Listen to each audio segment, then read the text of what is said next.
ሰላም ጤና ይስጥልን ውድ ኢቲ ማርኬት ተከታታዮቻችን እንደምን ሰነበታችሁ። በዛሬው መሰናዷችን ደግሞ እጅግ አንገብጋቢና ወቅታዊ ጉዳይ የሆነውን የኮንዶሚኒየም እጣ ለህዝብ ይፋ ሊሆን ቀናቶች ብቻ ቀርተውታል። በዚህም የኮንዶሚኒየም እጣ እንዳይሰረዝባችሁ ማወቅ ያለባችሁን 3 ወሳኝ ነጥቦችንና የ20/80 እና የ40/60 የቤት ልማት ፕሮግራሞች ላይ የተመዘገቡ ባልና ሚስት እጣቸው ከወጣ በኋላ እንዳይሰረዝባቸው መጠንቀቅ ያለባቸውን ህጋዊ ጉዳዮች አሉ። በዛሬው መሰናዷችን በዝርዝር የምናደርሳችሁናል። እስከ ፕሮግራማችን ፍጻሜ ድረስ አብራችሁ እንድትቆዩ በአክብሮት እየጋበዝኩኝ ለቻናላችን አዲስ የሆናችሁ ካላችሁ ላይክ፣ ሼር፣ ሰብስክራይብ በማድረግ የኛ ቤተሰብ እንድትሆኑ በአክብሮት ጋብዛለሁ። አብራችሁን ቆዩ።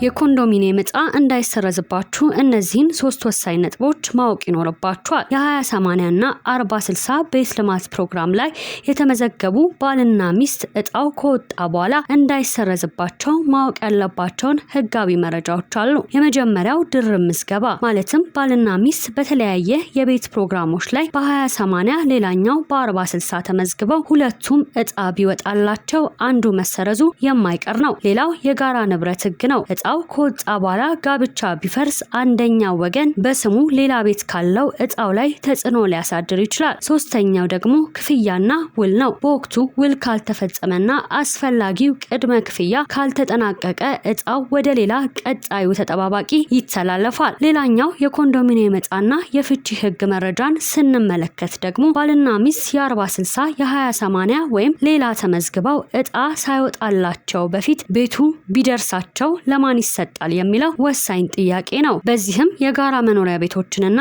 የንግድ ንብረቶችን ለተጠቃሚዎች በማስተላለፍ በቤቶች ልማትና አስተዳደር ቢሮ በ2013 ዓ.ም በወጣው መመሪያ ቁጥር 66 አንቀጽ 33 ንዑስ አንቀጽ 7 መሰረት ባልና ሚስት በጋራ ኮንዶሚኒየም ምዝገባ አካሂደው ቤት ሳይደርሳቸው በፍቺ ቢለያዩ እጣውን ማን ይወስዳል የሚለው በይፋ አስቀምጧል። በዚህ መሰረት በፍቺ ከተለያዩ በኋላ በፍርድ ቤት የንብረት ክፍፍልን በሚወስንበት ወቅት በጋራ ከተመዘገቡት የጋራ እጣው ውስጥ ውሳኔ ሊሰጥበት እንደሚገባም ተመላክቷል። ነገር ግን በፍቺ ውሳኔ ሲባል ወይም ለሚስት ወይም ለባል በሚለው ላይ ፍርድ ቤት ካልወሰነና በሕጉ በተቀመጠው ጊዜ ገደብ ቅድመ ሁኔታውን አሟልተው ካልተገኙ ቤቱን ካልተረከቡ እጣው ይሰረዛል። በሌላ በኩል የንብረት የፍቺ ክርክር ረጅም ጊዜ ቢፈጅ ጉዳዩ በፍርድ ቤት የተያዘ መሆኑን በቤት ውል መፈራረሚያ ጊዜ ውስጥ ለቤቶች ልማትና አስተዳደር ኮርፖሬሽን ማሳወቅ አስፈላጊ ነውም ተብሏል። በዚህ መልኩም በፍርድ ቤት ክርክር ምክንያት የዘገየና ይህንን ለኮርፖሬሽኑ ያሳወቁ ባልና ሚስት ወይም አንዳቸው ጉዳዩን በፍርድ ቤት እልባት ባገኘ በ10 ቀናት ውስጥ በአካል ቀርበው መስተናገድ ግዴታ እንደሚጣልባቸውም መረጃዎች ያሳያሉ። ይህ በእንዲህ እንዳለ በባለፈው በተካሄደው 3ኛው የአዲስ አበባ ከተማ ምክር ቤት 5ኛ የስራ ዘመን 3ኛ መደበኛ ጉባኤ ላይ የአዲስ አበባ ከንቲባ አዳነች አቤቤ በመራጭና ተመራጭ እንዲሁም ከህዝብ ጋር በተደረጉ ውይይቶች ወቅት ለተነሱ ጥያቄዎች ምላሽና ማብራሪያ አቅርበዋል። ከንቲባዋ በማብራሪያቸውም የከተማዋን ነዋሪዎች የኑሮ ጫና ለማቃለልና የቤት ፍላጎትን ለመመለስ መንግስት እየወሰዳቸው ያሉትን ግዙፍ እርምጃዎች በሚከተለው መልኩ ዘርዝረዋል። በመጀመሪያም ከንቲባዋ ለቤት ቆጣቢዎች ባበሰሩት መልካም ዜና በአሁኑ ወቅት በከተማዋ በተለያዩ ስልቶች 105,000 ቤቶች በግንባታ ላይ እንደሚገኙም ገልጸዋል። ግንባታቸውም ከ40 እስከ 90% መድረሳቸውም ተጠቁመዋል። በመንግስት በጀት የሚገነቡት እነዚህ ቤቶች ሲጠናቀቁ ለረጅም ጊዜ በታማኝነት እየቆጠቡ ለነበሩ ነዋሪዎች ቅድሚያ እንደሚሰጥም ተነስተዋል። የኑሮ ውድነቱን መቋቋም በሚቻልባቸው መንገዶች ላይ ማብራሪያ የሰጡት ከንቲባዋ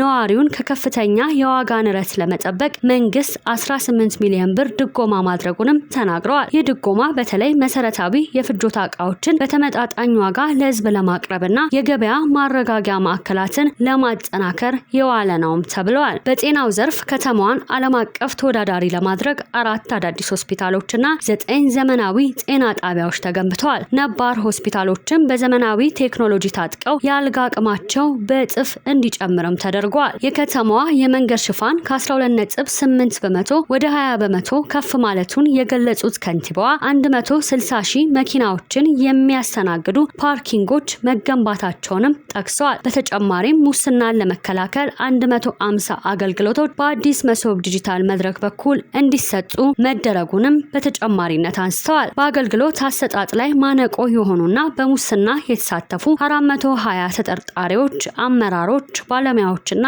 ተጠቃሚዎች በቁጥጥር ስር ውለው ተጠያቂነት እየሰፈነባቸው መሆኑን ከንቲባ አዳነች አቤቤ በማብራሪያቸው አረጋግጠዋል። የከተማዋን ጎስቋላ ገጽታ ከ74% ወደ 30% ዝቅ ማድረግ ችለናል። በቀጣይም ለነዋሪዎቻችን የተሻለና ምቹ የሆነች አዲስ አበባን ለመፍጠር በቁርጠኝነት እንሰራለን ማለታቸውም የሚታወስ ነው።